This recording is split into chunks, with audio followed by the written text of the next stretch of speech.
मैं मोदी जी को कहना चाहता हूं, भ्रष्टाचार से अगर लड़ाई लड़नी है तो केजरीवाल से सीखो। तो उन्होंने एक मैसेज दिया है सारे देश को कि अगर मैं केजरीवाल को गिरफ्तार कर सकता हूं तो किसी को भी गिरफ्तार कर सकता हूं। शिवराज सिंह चौहान जिसने मध्य प्रदेश का चुनाव जीत के दिया इन लोगों ने, शिवराज सिंह चौहान ने उसको मुख्यमंत्री नहीं बनाया, उसकी राजनीति खत्म कर दी। मैं बीजेपी से पूछता हूं, आपका प्रधानमंत्री कौन होगा? अगर इनकी सरकार बनी तो पहले अगले 2 महीने में योगी जी को निपटाएंगे। ये मोदी जी अपने लिए वोट नहीं मांग रहे हैं, मोदी जी अमित शाह को प्रधानमंत्री बनाने के लिए वोट मांग रहे हैं। जिस राज्य के अंदर ये चुनाव हारेंगे उसके मुख्यमंत्री को पकड़ के जेल में डाल दो, सरकार गिरा दो। केजरीवाल सीएम पद से इस्तीफा क्यों नहीं देता? तुम अगर जनतंत्र को जेल में कैद करोगे तो जनतंत्र जेल से चला के दिखाएंगे। दोस्तों, मैं मोदी जी को कहना चाहता हूं, भ्रष्टाचार से अगर लड़ाई लड़नी है तो केजरीवाल से सीखो। प्रधानमंत्री जी, भ्रष्टाचार के खिलाफ लड़ाई केजरीवाल ने लड़ी है। 2015 में जब दिल्ली में हमारी सरकार बनी थी, हमारे एक मंत्री का एक ऑडियो मेरे पास किसी ने व्हाट्सएप कर दिया। उस ऑडियो में मेरा मंत्री किसी दुकान वाले से 5 लाख रुपए मांग रहा था। किसी मीडिया वाले को नहीं पता था, विपक्ष को नहीं पता था। आप लोगों को याद होगा, मैंने अपने खुद मंत्री को सीबीआई के हवाले कर दिया, जेल भेज दिया था अपने मंत्री को। ये होती है भ्रष्टाचार के खिलाफ लड़ाई। केजरीवाल को क्यों गिरफ्तार किया? केजरीवाल को गिरफ्तार करके उन्होंने एक मैसेज दिया है सारे देश को कि अगर मैं केजरीवाल को गिरफ्तार कर सकता हूं तो किसी को भी गिरफ्तार कर सकता हूं। कोई केस नहीं होगा, कोई मामला नहीं होगा, तब भी मैं तुमको गिरफ्तार कर सकता हूं। एक बेहद खतरनाक मिशन चालू किया हुआ है प्रधानमंत्री जी ने, बहुत ही खतरनाक। देशवासियों को यह समझने की, अब जब मैं बोलने जा रहा हूं, समझने की जरूरत है। उस मिशन का नाम है वन नेशन वन लीडर। देश के सारे नेताओं को खत्म करना चाहते हैं मोदी जी, और इसको 2 स्तर के ऊपर इस मिशन को चला रहे हैं। जितने विपक्ष के नेता हैं उनको जेल भेजेंगे।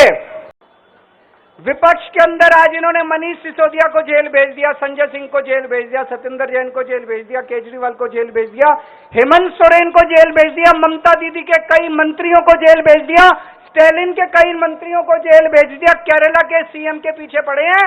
अगर ये चुनाव जीत गए, मेरे से लिखवा लो एफिडेविट के ऊपर, थोड़े दिन के बाद ममता दीदी जेल में होंगी, तेजस्वी यादव जेल में होगा, स्टैलिन साहब जेल के अंदर होंगे, पिनरई विजयन जेल के अंदर होंगे, उद्धव ठाकरे जेल के अंदर होंगे, जितने विपक्ष के नेता ये सारे जेल के अंदर होंगे।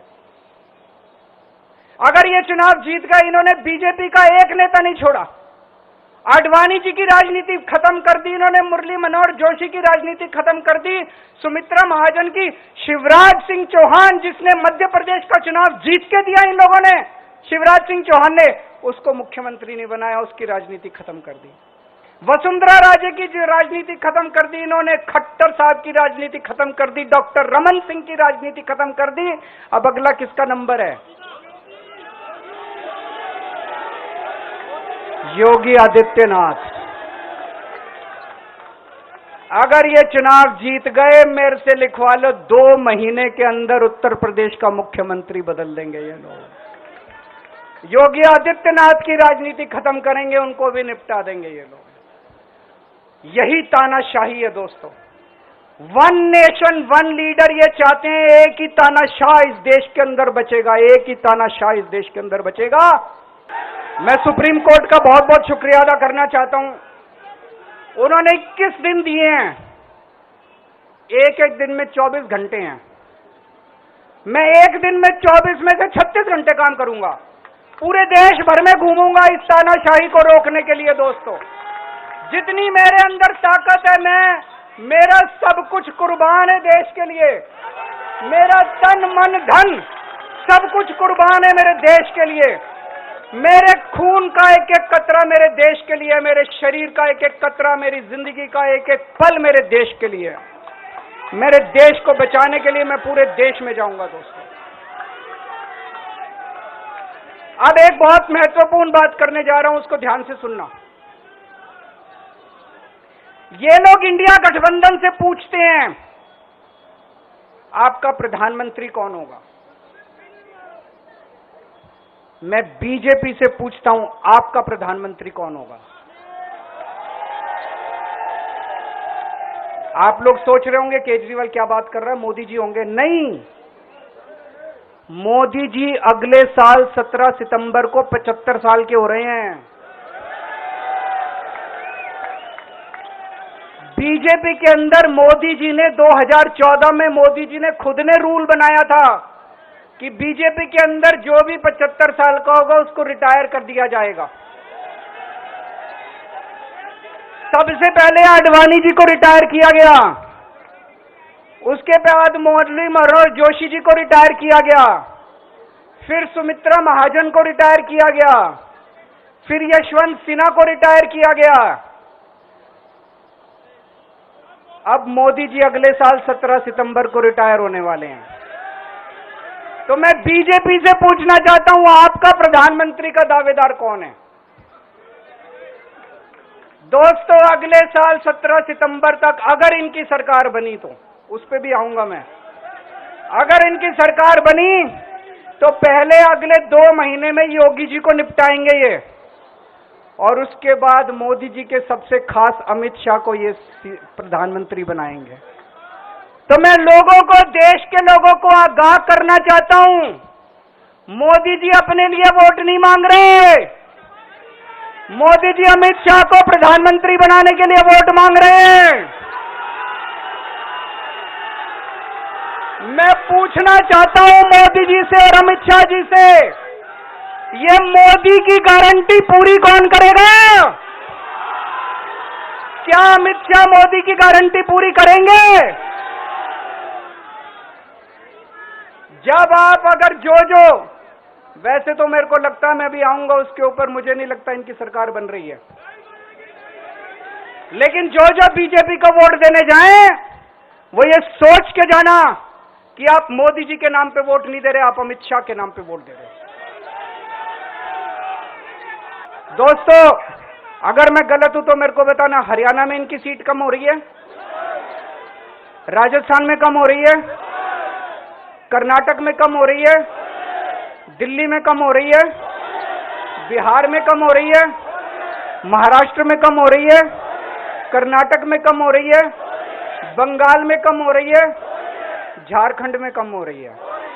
बढ़ कहां रही है? यूपी में कम हो रही है, बढ़ कहां रही है? बढ़ एक भी जगह इनकी सीटें नहीं बढ़ रही हैं।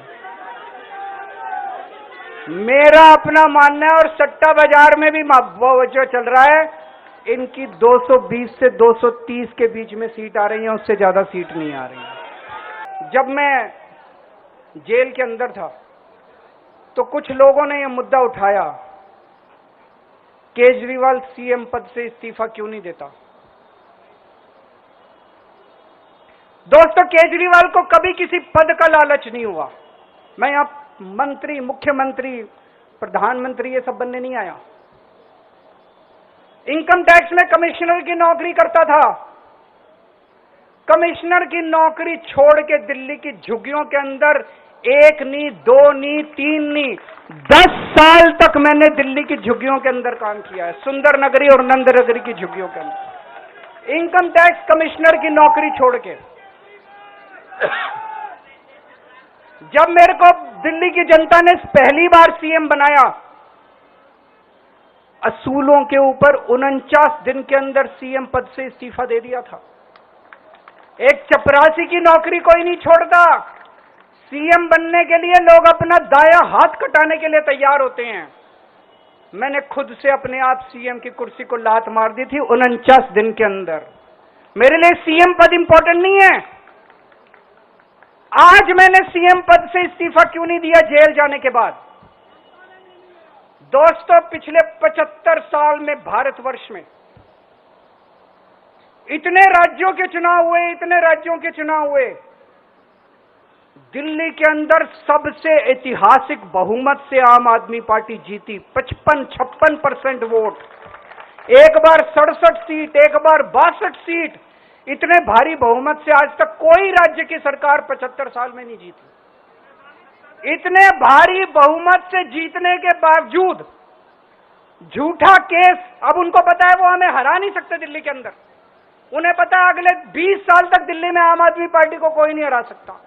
तो उन्होंने एक षड्यंत्र रचा, राजनीतिक षड्यंत्र रचा।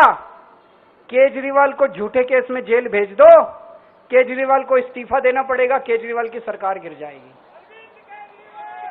उन्होंने ये षड्यंत्र रचा। मैंने कहा मैं भी इस्तीफा नहीं दूंगा। तुम अगर जनतंत्र को जेल में कैद करोगे तो जनतंत्र जेल से चला के दिखाएंगे दोस्तों। सरकार भी जेल से चला के दिखाएंगे। कतई इस्तीफा, तुम्हारे ट्रैप में फंसने वाले नहीं हम।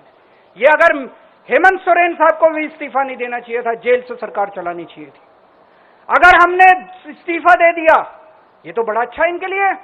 जिस राज्य के अंदर ये चुनाव हारेंगे उसके मुख्यमंत्री को पकड़ के जेल में डाल दो, सरकार गिरा दो। उसके मुख्यमंत्री को पकड़ के जेल में डाल दो, सरकार।